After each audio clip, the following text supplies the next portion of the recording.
जब मैंने अपने फरिश्ते को मरियम के पास भेजा और फरिश्ता इंसान की शक्ल में मरियम के पास आया, क़ालत, हजरत मरियम ने कहा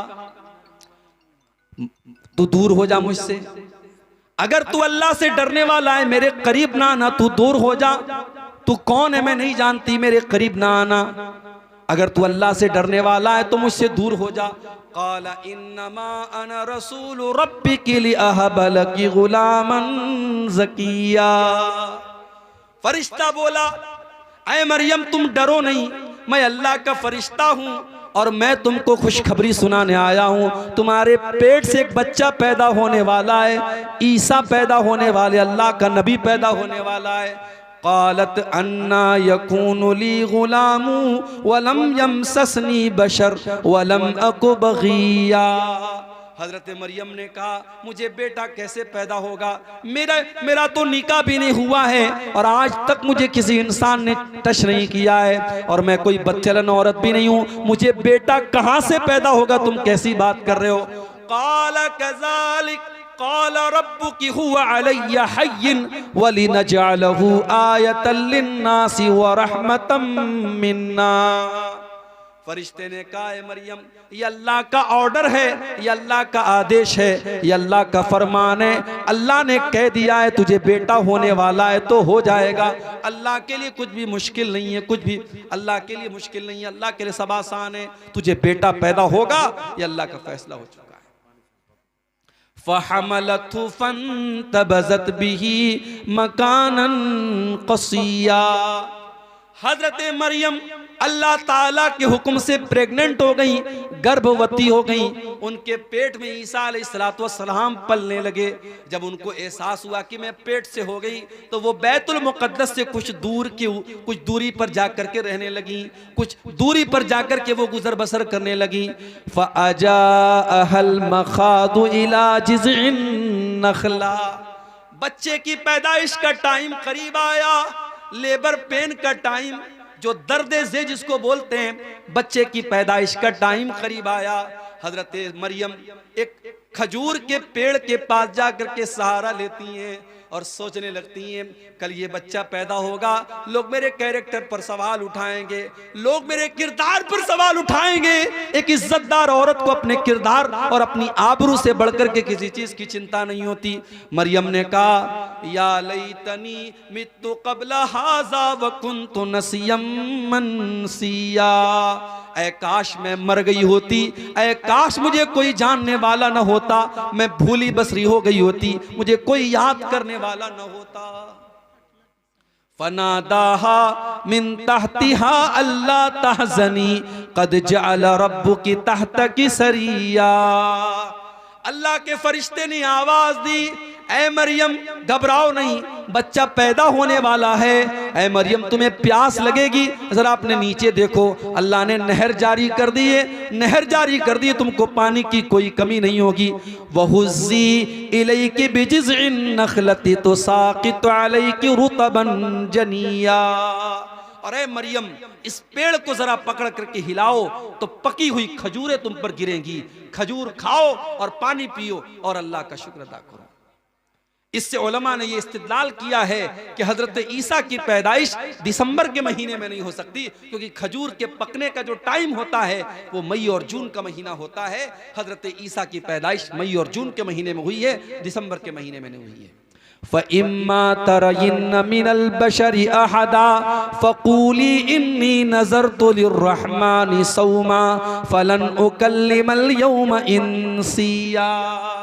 फरिश्ते ने कहा ऐ मरियम अगर कोई इंसान तुमको नजर आ जाए तो कहना कि मैं अल्लाह के लिए मैंने नजर मानी है, इशारे से कहना कि मैं किसी से बात नहीं करूंगी, किसी से बातचीत मत करना। ईसा पैदा हो गए, हजरत मरियम ने अपने बच्चे को गोद में लिया।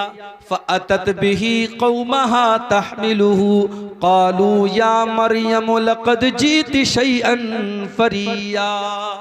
हजरत मरियम अपने दूध पीते बच्चे को अपनी गोद में लेती हैं और अपनी कौम के सामने आती हैं। कौम के लोग देखते हैं कि कुंवारी मरियम की गोद में बच्चा कहां से आ गया। कहा है मरियम तू तो कुंवारी थी, तेरी तो शादी भी न हुई थी, ये बच्चा तू कहां से लेके आ गई।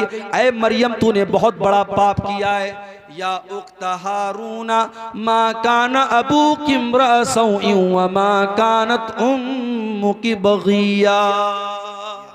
ऐ मरियम तू तो हारून की बहन है। हजरत मरियम के कोई भाई थे, उनका नाम हारून था। ऐ मरियम तू हारून की बहन है, तेरा बाप भी नेक इंसान है, तेरी माँ भी नेक औरत है, तेरी माँ भी बदचलन नहीं है। ऐ मरियम तू बदचलन कैसे हो गई। पता ये चला ये 3 रिश्ते बड़े खास होते हैं। लड़कियां अगर बिगड़ती हैं तो इन 3 रिश्तों का बहुत बड़ा रोल होता है। जिस घर के लड़के बिगड़ जाएं, जिस घर की माएँ बिगड़ जाएं और जिस घर का बाप बिगड़ जाए, उस घर की लड़कियों को बिगड़ने में देर नहीं लगेगी।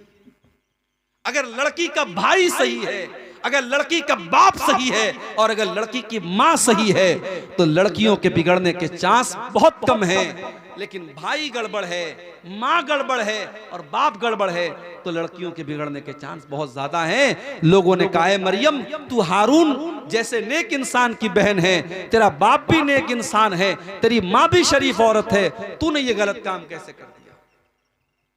फ़अशारत इलैहि, हजरत मरियम ने अपने बच्चे की तरफ इशारा किया। क़ालू कैफ़ नुकल्लिमु मन कान फिल महदि सबिया। कौम के लोगों ने कहा है मरियम इस दूध पीते बच्चे से हम क्या बात करें, ये क्या बोलेगा, तू क्यों नहीं बताती है किसका बच्चा है। क़ाल इन्नी अब्दुल्लाह आतानियल किताबा व जअलनी नबिया व जअलनी मुबारकन ऐनमा कुन्तु व औसानी बिस्सलाति वज़्ज़काति मा दुम्तु हय्या। अल्लाह की कुदरत देखो कि हजरत ईसा अभी दूध पीते बच्चे हैं, माँ की गोद से बोल पड़े, अपनी कौम को जवाब दिया। माँ के किरदार पर लोगों ने इल्जाम लगाया, अल्लाह ने उस दूध पीते बच्चे को अपनी माँ के डिफेंस में खड़ा कर दिया। जो औरत अपनी शर्मगाह की हिफाजत करेगी, अपनी आबरू की हिफाजत करेगी, अल्लाह उसके दामन पे कभी दाग लगने नहीं देगा। अल्लाह जब जरूरत पड़ेगी उसकी बेगुनाही को बयान कर देगा। मरियम की बेगुनाही को बयान करने के लिए अल्लाह ने दूध पीते बच्चे को अपनी माँ की गोद में हजरत मरियम को अल्लाह ताला ने, हजरत ईसा को अल्लाह ताला ने जुबान दे दी और वो बच्चा अपनी माँ की गोद से क्या बोला, पहला जुमला क्या बोला, इन्नी अब्दुल्लाह, मैं अल्लाह का बंदा हूं। ईसा ने ये नहीं कहा I am son of God, उन्होंने कहा आई एम स्लेव ऑफ अल्लाह, मैं अल्लाह का बंदा हूं। कितने बड़े अफसोस की बात है। ईसाई कहते हम ईसा को मानते हैं, उनके चर्च के बाहर ईसा मसीह का फोटो लगा है, उनके चर्च के बाहर ईसा अलैहिस्सलाम के अक़वाल लिखे होते हैं। मगर ईसाई कौम दुनिया की वो कौम है मेरे भाई जिस नबी से इतनी मोहब्बत का दावा करती है। उस नबी ने पैदा होने के बाद सबसे पहला सेंटेंस जो उनके मुंह से निकला है, जो सबसे पहला शब्द उनके मुंह से निकला है, उन्होंने कहा मैं अल्लाह का बंदा हूं। और ईसाई कहते नहीं, बंदा नहीं थे, ईसा तो अल्लाह के बेटे थे, वो अल्लाह का बेटा मानते ईसा अलैहिस्सलाम। और अभी हमारे पड़ोसी मुल्क के एक ईसाई पादरी का मैंने बयान सुना, उसने कहा हम किसी नबी का मीलाद नहीं मनाते हैं, मुसलमान इस गलतफहमी में ना रहे, हम ईसा को एज अ प्रॉफिट नहीं मानते हैं, हम क्रिसमस पर अल्लाह के बेटे का जन्मदिन मनाते हैं, अल्लाह के बेटे का जन्मदिन मनाते हैं, हम Isa Masih as a profit एक नबी की हैसियत से हम उनका मीलाद नहीं मनाते। ईसा अलैहिस्सलाम पैदा होने के बाद कह रहे हैं मैं अल्लाह का बंदा हूं, अल्लाह ने मुझको नबी बनाया है, अल्लाह ने मुझको बरकत वाला बनाया है, मैं जहां भी रहूंगा बरकत रहेगी। और अल्लाह ने मुझको नमाज का हुक्म दिया है, मुझको ज़कात का हुक्म दिया है, जब तक मैं जिंदा रहूंगा मैं नमाज पढ़ता रहूंगा, मैं ज़कात देता रहूंगा। व बर्रम बिवालिदती, और अल्लाह ने मुझे अपनी माँ के साथ अच्छा सलूक करने का हुक्म दिया है। वलम यजअलनी जब्बारन शकिया, अल्लाह ने मुझे बदबख्त नहीं बनाया, अल्लाह ने मुझे सरकश नहीं बनाया, मैं अल्लाह का नेक बंदा हूँ, अल्लाह ने मुझे नबी बनाया है। ये ईसा इब्ने मरियम का वाक़या है, कुरान के 16वें पारे के अंदर मौजूद है। लेकिन आज ईसाई मजहब के मानने वाले जब क्रिसमस का त्यौहार मनाते हैं वो दुनिया को ये बताते हैं कि हम अल्लाह का बेटा, अल्लाह के बेटे की हम पैदाइश की खुशी मनाते हैं। और हमारा मुसलमान नौजवान और कॉलेज में पढ़ने वाली हमारी मुसलमान लड़कियां वो अपनी सहेलियों को और अपने दोस्तों को फेसबुक के ऊपर और सोशल मीडिया पर मैरी क्रिसमस लिख के भेजती हैं, मैरी क्रिसमस लिख के भेजती हैं, क्रिसमस की मुबारकबाद देती हैं।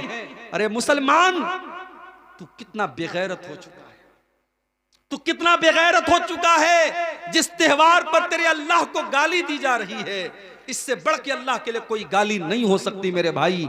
अगर अल्लाह का बेटा किसी को करार दिया जा रहा है, ये अल्लाह को गाली दी जा रही है। और अल्लाह ताला खुद कहता है, जब आदम का बेटा कहता है कि मैंने किसी को अपना बेटा बना लिया, तो आदम का बेटा मुझे तकलीफ पहुंचाता है, इंसान मुझे तकलीफ पहुंचाता है।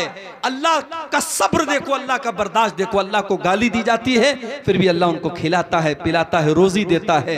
मुसलमानों, तुम्हारे रब को गाली दी जाए, तुम्हारे रब को बुरा भला कहा जाए, और तुम क्रिसमस के त्यौहार पर मुबारकबाद दे रहे हो। अभी कलकत्ता में मैं था, परसों कलकत्ता में जब मैं दाखिल हुआ, एयरपोर्ट से निकला, मैं बाहर देखा बड़े बड़े पंडाल लगे हुए हैं, बड़े बड़े पंडाल लगे हुए हैं। और वहां के इलाके के मुसलमान लीडरों के बड़े बड़े फोटो बैनर पे लगे हैं, और क्रिसमस की मुबारकबाद दी जा रही है, और क्रिसमस के बड़े बड़े फंक्शन हो रहे हैं, और मुसलमान उन प्रोग्रामों को अरेंज कर रहा है। मैं बड़े साफ अल्फाज में, कलकत्ता में मेरी तकरीर थी, मैंने कह दिया, हमें नहीं करनी ऐसी पॉलिटिक्स, हमें नहीं चाहिए ऐसे नेता, हमें नहीं चाहिए ऐसे लीडर जो पॉलिटिक्स के लिए इस्लाम का सौदा कर दें, ईमान का सौदा कर दें, तौहीद से कॉम्प्रोमाइज कर लें। हमें नहीं आना ऐसी पॉलिटिक्स में। अगर पॉलिटिक्स में आना है तो आओ, मगर अपने ईमान और अपनी तौहीद को बचा के रखो मेरे भाई। ईमान एक ऐसी दौलत है, इसकी कीमत पर दुनिया की कोई दौलत हम नहीं ले सकते, इसको कुर्बान करके दुनिया की कोई दौलत हम नहीं ले सकते। अल्लाह को गाली दी जा रही है, अल्लाह नाराज होता है जब किसी को कहा जाता है अल्लाह का बेटा है। जानते हो अल्लाह कितना नाराज होता है? वक़ालु इत्तख़ज़र रहमानु वलदा, ये कहते हैं कि रहमान ने बेटा बना लिया है। लक़द जीतुम शैअन इद्दा, अल्लाह का बेटा करार देने वालों, तुम बहुत गंदी बात अपने मुंह से निकाल रहे हो। तकादुस समावातु यतफ़त्तरन मिन्हु व तंशक़्क़ुल अर्दु व तख़िर्रुल जिबालु हद्दा, इतनी खतरनाक बात तुम अपने मुंह से निकाल रहे हो कि जमीन फट जाए, आसमान फट जाए और पहाड़ गिर जाए तो उतनी बड़ी बात नहीं है, जितनी बड़ी बात यह है अंदअउ लिर्रहमानि वलदा, अल्लाह का बेटा किसी को करार देना ये बड़ी खराब बात है, बहुत बुरी बात है। तो शिर्क सबसे बड़ा गुनाह है मेरे भाई। हमें अपने आप को और अपने बच्चों को भी शिर्क से बचाना है। मेरी माएं बहनें जो बैठी हैं वो भी सुन लें, बच्चों का अकीदा बचाना आपकी जिम्मेदारी है। बच्चे को नजर लग गई, आप टीका लगाती है, टीका क्यों लगाती हैं आप? पूछिए, आप जामिअतुल इमाम बुखारी आपके करीब में है, पूछिए वहां के शेखुल हदीस आए हैं, वहां के उलमा और वहां के टीचर्स आए हैं, उनसे पूछिए आप कि ये बच्चों को नजर का जो टीका लगाया जाता कि जायज है, ये जायज नहीं है। बच्चा बीमार हो गया, किसी ने आपसे कहा धागा पहना, तो धागा पहना दिया आपने, तावीज पहना दिया आपने, ये भी शिर्क है मेरी माओ बहन, ये भी शिर्क है। और अल्लाह के नबी की हदीस है, मन अल्लक़ तमीमतन फ़क़द अशरक, जिसने तावीज़ पहना, जिसने तावीज़ लटकाया उसने शिर्क किया। अगर अपने बच्चों को आप तावीज़ पहना रहे हैं, पढ़ते रहो, रफुल यदैन करके नमाज पढ़ते रहो, सीने पर हाथ बांधते रहो और आमीन जोर से बोलते रहो, मगर तुम अहले हदीस नहीं हो सकते, तुम सलफी नहीं हो सकते जब तक तुम्हारा अकीदा दुरुस्त नहीं है, तुम्हारी तौहीद सही नहीं। अपनी तौहीद की हिफाजत करो मेरे भाई, अपने बच्चों की तौहीद की हिफाजत करो।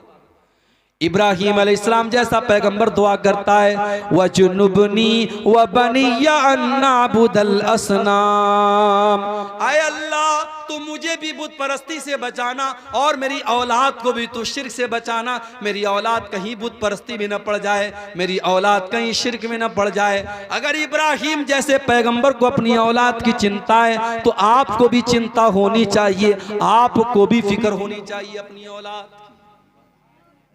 और आगे बढ़िए, नबी अकरम से पूछा गया सबसे बड़ा गुनाह क्या है? आपने फरमाया कि अल्लाह के बराबर किसी को करार देना। पूछा गया अय अल्लाह के नबी उसके बाद सबसे बड़ा गुनाह क्या है? आपने फरमाया अन तक़्तुल वलदक खशियत अन यतअम माक, अपनी औलाद को कत्ल कर दो इस डर से कि वो तुम्हारे साथ खाएगी। आजकल नारा लगता हम दो हमारे दो, तीसरा आ जाएगा तो खिलाएंगे कहां से? तू खिलाता है क्या? तेरी औकात है? तेरी औकात है तू खिलाएगा? नहीं। अगर ये समझते हो कि तुम अपने बच्चों को खिला रहे हो, इस गलत फहमी को दूर कर लो मेरे भाई। वला तक़्तुलू औलादकुम खशियत इमलाक, अपनी औलाद को कत्ल न करना, कभी अपनी औलाद को ये सोच करके कत्ल न करना कि हम उनको कहां से खिलाएंगे। नहनु नरज़ुकुहुम व इय्याकुम, उनको भी रोजी हम देते हैं और तुमको भी रोजी हम देते हैं। औलाद की रोजी औलाद लेके आती है मेरे भाई। कभी गौर करना, शादी के पहले आप कितना कमाते थे और शादी के बाद फिर आप कितना कमाने लगे। और जब बच्चा पैदा हुआ, अगर ईमानदारी से बात करो, बच्चा पैदा होने के बाद अल्लाह ताला और रोजी में बरकत देता है, क्योंकि बच्चा जब पैदा हुआ अपना मुकद्दर वो लेके आया। दूसरा बच्चा पैदा हुआ, अपना मुकद्दर लेके आया। बच्चे अपनी रोजी अपना मुकद्दर लेके आते हैं। ये कभी मत समझना मेरे भाइयों कि अपने बच्चों को तुम खिला रहे हो। और अगर हाँ बेटी पैदा हुई आपके घर में, मेरे घर में जब तीसरी बेटी पैदा हुई, हमारे मदरसे में एक LIC वाला आया, उसको किसी ने बता दिया मौलाना साहब की बेटी पैदा हुई। उसने कहा मौलाना साहब बेटी पैदा हुई? मैंने कहा वो मुझको समझाने लगा, आपकी बेटी अभी बड़ी होगी, शादी करना पड़ेगा, बहुत खर्चा आएगा, उसको पढ़ाना होगा, ये करना होगा। आप ये पॉलिसी ले लीजिए, 18 साल अभी आप धीरे धीरे पैसा जमा करेंगे, 18 साल बाद आपको इतना पैसा मिलेगा, जब आपकी बेटी जवान होगी आपके पास शादी के लिए पैसा हो जाएगा। यानी आज बेटी पैदा होती नहीं है कि लोगों के माथे पर चिंता की लकीरें आने लगती हैं, लोग प्लान बनाने लगते हैं 18 साल बाद का। वजह क्या है मेरे भाइयों? आज बेटियों को बोझ बना दिया गया है। आज बेटी अगर पैदा हो जाए तो माँ बाप का चेहरा भी उदास हो जाता है कि तो बहुत बड़ी जिम्मेदारी मेरे घर में आ गई। बेटा होता तो कमा के लाता, ये तो बेटी आ गई, अब तो इसकी शादी भी करना होगा, इसको पढ़ाना भी होगा, इसके ऊपर खर्च करना होगा और शादी के मौके पे लंबा चौड़ा जहेज भी देना पड़ेगा। मेरे भाइयों, हमने अपने रस्मों रिवाज की वजह से और अपने झूठे रस्मों रिवाज की वजह से हमने बेटियों को बोझ बना दिया है। माफ करना, बेटी बोझ नहीं है, बेटी लानत नहीं है, बेटी तो रहमत होती है, बेटी तो जन्नत का टिकट लेकर के आती है। अल्लाह के नबी फरमाते हैं मन आला जारियतैनि हत्ता तबलुगा जा यौमल क़ियामति अना व हुवा कहातैन।